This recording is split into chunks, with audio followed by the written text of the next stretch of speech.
Businesses are more optimistic about their prospects this quarter, but we cannot say the same for households. Jess has more on the details about the recent surveys released by the Bangko Sentral. So why this lack of optimism, Jess? Well, the lack of optimism, at least that's for the households. But if we try to go first on the businesses, you would see here, they actually have a marked improvement, or at least an improved sentiment or optimism, at least for 2 straight quarters now. In fact, if we try to take a look at the results of the survey, just to give you a bit of a context first, the survey by the Bangko Sentral includes around 1,501 firms. And you would see here that optimism, at least a confidence index for the second quarter of 2019, is now at 40.5. So that, of course, is a marked improvement from the previous quarter's 35.2 print. Also, you have here also a marked improvement year on year. You have second quarter of 2018 at 39.3%.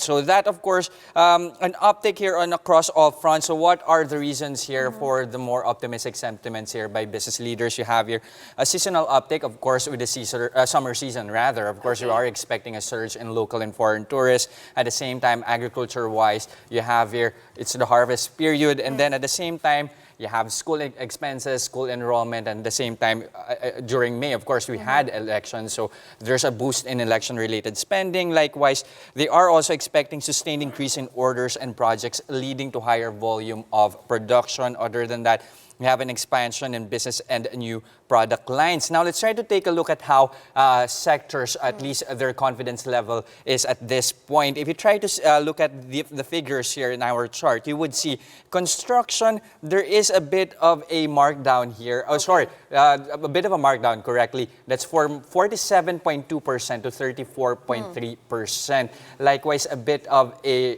markdown as well when it comes to services, from 42.5% to 38.9 rather. However, on the other hand, you have industry and trade both experiencing a markup in terms of confidence level. Now, why is the industry most bullish about their outlook for the second quarter? They are expecting brisker business during the summer season. Services, however, on the other hand, there's a bit of a dip in their confidence level due to concerns over the closure of the provincial bus terminals along EDSA to ease traffic. Other than that, they are also expecting limited operations of sea vessels due to dry docking. And construction, on the other hand, and a bit more pessimistic compared to the other sectors. That's primarily because they are still awaiting the implementation and payment of infrastructure projects. That's albeit the national budget already being passed for 2019.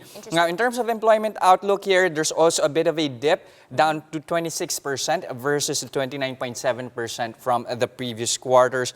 That only implies that firms will still continue to hire, albeit at a lower number rather compared to the first quarter of 2019. So what are the other expectations for the second quarter? At least we're already at the latter end of the season. You have here, they are expecting the peso to appreciate further, at the same time the inflation to ease at least for the quarter, and interest rates to increase. However, if you try to take a look at the prospects or the outlook for the next 3 months or the third quarter of 2019, you would see here business sentiment is actually less optimistic. There is a drop to 47.6% from the 52% outlook for the first quarter of 2019.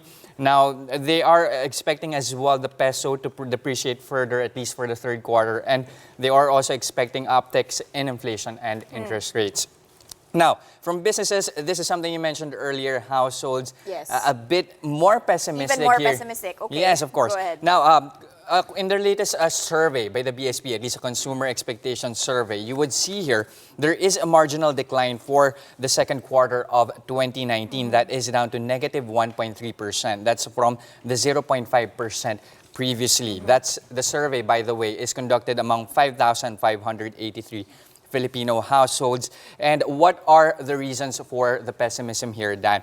It's primarily due to higher prices of goods and household expenses. Other than that, they are also, another concern would have to be poor health and at the same time high medical expenses.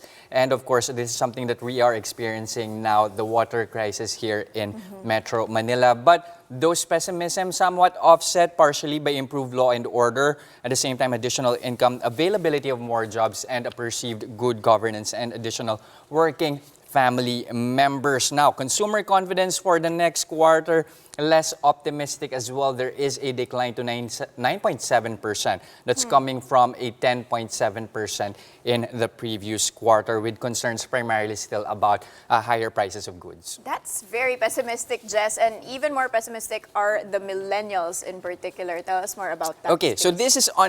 this is from a different survey.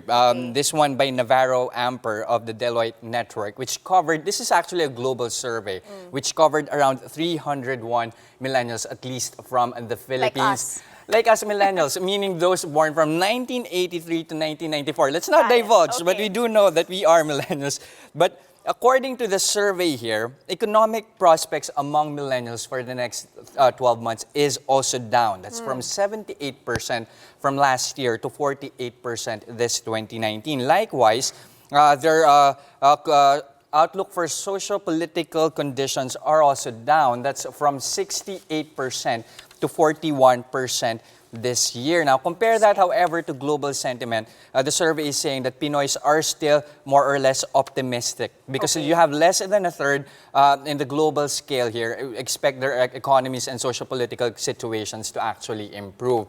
Now, let's try to take a look at how the millennials are perceiving institutions here in the country. Let's start off with political leaders. They are saying only 36% of millennials actually say that politicians have a positive impact. And only 16% of them trust our political leaders. Now, when it comes to traditional media, they are saying only 38% perceive traditional media to have any positive impact. And at the same time, only 22% of them trust the traditional media. However, on the other hand, you would see here, social media, a whopping 48% of Filipino millennials are actually saying that social media has a positive impact. And about around 21% of them actually trust social media for reliable information. Wow. Now, on the business side, around 58% of the 301 Filipino millennial surveys say that 58% of our business leaders have positive impact, and around 24% actually trust them for a reliable source of information. Now, you have here Eric Landicho of Deloitte Philippines saying that